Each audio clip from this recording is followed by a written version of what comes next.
Yesterday we introduced the concept when it comes to listening to Lashon Hara. There's a time when listening can be a mitzvah. We'll continue with that halakha today. Another situation would be where one is complaining about another person, and the listener realizes that by hearing him out and listening, he can calm him down and help him get over his anger, thereby preventing him from telling more people and spreading the forbidden speech further in the community. In such a case, the listener will be increasing shalom in Klal Yisrael.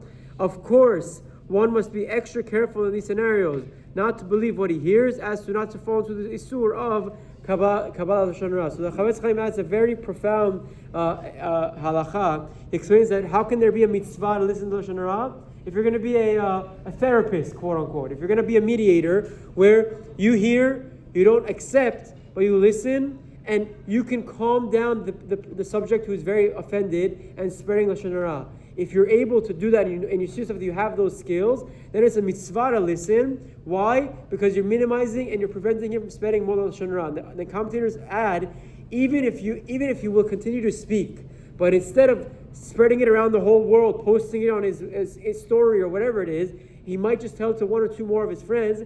You still did a mitzvah because you minimized the damage that was done. So the Chafetz Chaim says that in that scenario, it would be a mitzvah to listen. Obviously, don't believe it, don't accept it to be the truth, but you can help him and try to get him to overcome his feeling of resentment towards that person.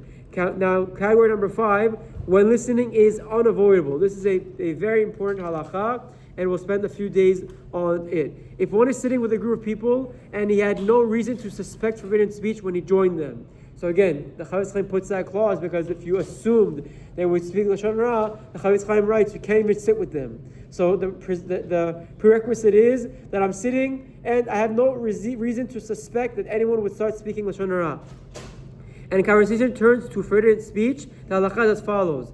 And the people around you begin speaking negatively, chas v'shalom, this is what you have to do.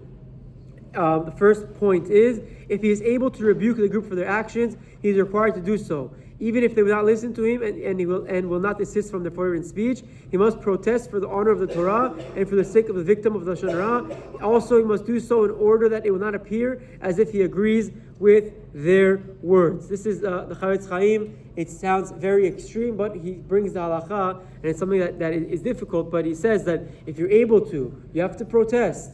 And you have to say, stop, why are you speaking negatively about the person? Defend the subject and try to get them to stop speaking about it as well. There's a big discussion about it on the bottom. If you know they're not going to listen, is it better for you to warn them and now get them to violate it biblically, or let them to just do it accidentally without knowing? The Chafetz Chaim discusses that at length, and he still says that he concludes that if you know with 100% certainty that the rebuke won't work, that they won't take the message and they will continue and they'll just make fun of you and now they'll be speaking Lashon Hara knowingly, then he says sit quietly and don't say anything, because then you're causing them to sin in an even worse level. That's just with that halakha, but we'll continue with this point tomorrow. Have a wonderful day.